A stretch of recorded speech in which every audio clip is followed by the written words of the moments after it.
Hey, what's up guys, it's Arun, and today I want to see if an iPad Pro can play some console level gaming here in 2020. Now this has been a question that's been asked for many years now, of whether or not these iPads and iOS devices, and even the Android devices, the top end tablets and phones, are capable of playing console quality kind of gaming on your mobile device. Now I'm happy to say today guys that I think we're getting very close to having that ideal gaming experience on a mobile device. Now I also want to try and replicate the experience as much as possible, so I'm going to be connecting the iPad to an external display via the USB-C port.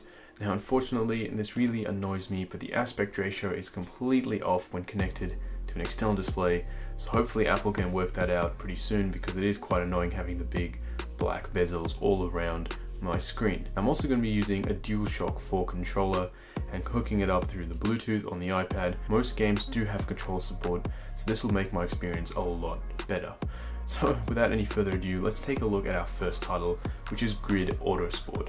Now I have to say guys, this game looked phenomenal on the iPad, and the controller support made the game way easier to use than on traditional touchscreen controls. I have to say, if you are thinking about a mobile experience of a racing game, Grid Autosport is up there as far as the sim races being one of the top end.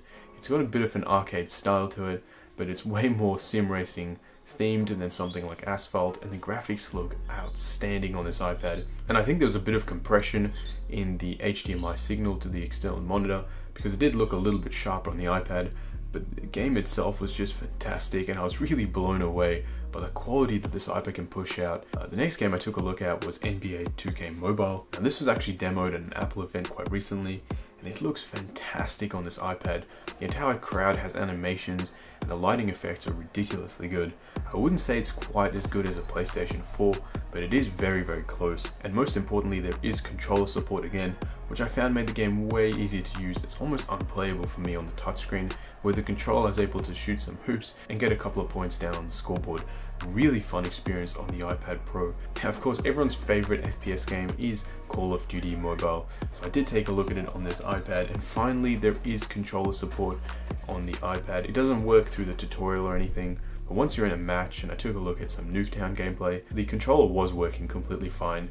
You could tell that it had been laid out as a touchscreen game first, and the controller was mapped to those touchscreen controls, so it was a little bit weird. Gameplay itself was actually fantastic, and I have to say guys, as a mobile experience for a first-person shooter, it does not get better than Call of Duty Mobile. Now for the best MOBA on the App Store, I still believe firmly that it is Vainglory. I know that League of Legends Mobile is coming out soon, and I think at that point Vainglory will be dethroned as the #1 MOBA, but currently right now Vainglory is still the best one, and there are joystick controls available, but unfortunately the controller doesn't work with them, so we were limited to the touchscreen controls, which again aren't a problem because they are the better way of playing a MOBA on an iPad, and it was very smooth, no problems whatsoever. Another very popular game on consoles is FIFA, so I took a look at some FIFA Mobile, and I was able to get the controller paired up, but unfortunately I wasn't able to use it at all inside the game, which was a real bummer because the controller really seemed like it would be perfect for a game like FIFA Mobile, and the support might not be very hard to implement in my opinion, but for some reason there is no controller support here. The actual graphics themselves were quite poor in my opinion. I think EA needs to up their game quite a bit, considering that the iPad is more powerful than a Nintendo Switch, and the Switch has far better graphics than FIFA. I think EA needs to try to step up their game with the graphics on the iPad Pro, especially because it's got so much horsepower in there, and the animations and graphics just looked so poor. The next game I wanted to try it was Genshin Impact. Now this game has been recommended to me for a while now, and I haven't tried it until today, and I have to say guys, I have really been missing out. This game looks fantastic on the higher settings on this iPad, and the controls and everything were really nice on the touchscreen. The only thing I had to pick with this game was that it had button layout to show that it was working with the controller, and I could move a little bit through the UI with the controller, but once I was in the game I wasn't able to move around at all using my DualShock 4, which was really frustrating because this seems like a game where control implementation would be perfect. Now the gameplay itself was just ridiculous. I have to give them full props for the visuals.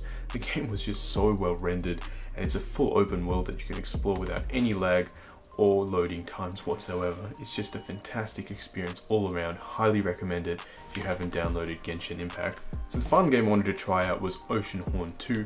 Now this game does cost a little bit because it is behind Apple's arcade paywall, so you do need a monthly subscription in order to play this game. But if you are interested, there is a first 1 month free trial, and the gameplay itself is just so nice. Oceanhorn 2 is very much a Zelda kind of game, and it is so nice on this iPad. The way the game has been rendered and the graphics are just so advanced. I was so surprised to see this much detail in a mobile game. It's been a really long time since I've taken a look at the best that the App Store has to offer, and I have to say guys, if you are interested in picking up an iPad for gaming, Oceanhorn 2 and the other games I've talked about in this list are so beautiful, you might as well pick them up. So finally guys, to wrap up my thoughts on console level gaming on an iPad Pro, I have to say guys, it is really getting close. The line is starting to completely blur on where the graphics end for a mobile game and begin for a console game. It used to be very clear to see the difference, but you can actually tell that if a company puts in the effort, like in Oceanhorn, those games just look so good that they could be a console game for all I care. But the other companies like EA have kind of been lagging behind and going by the bare minimum with games like FIFA, which is why it looks really poor on the iPad. The other thing you might want to keep in mind is that controller support isn't completely implemented on all games across the board, but I have to say guys that the iPad experience for gaming is fantastic here in 2020. Anyway guys, let me know what you think in the comment section below, and if you did enjoy this video, consider subscribing. Only a small percentage of my viewer base is actually subscribed, so if you did enjoy this video, it would mean a lot if you could drop a sub down below, and I'll catch you guys in the next one.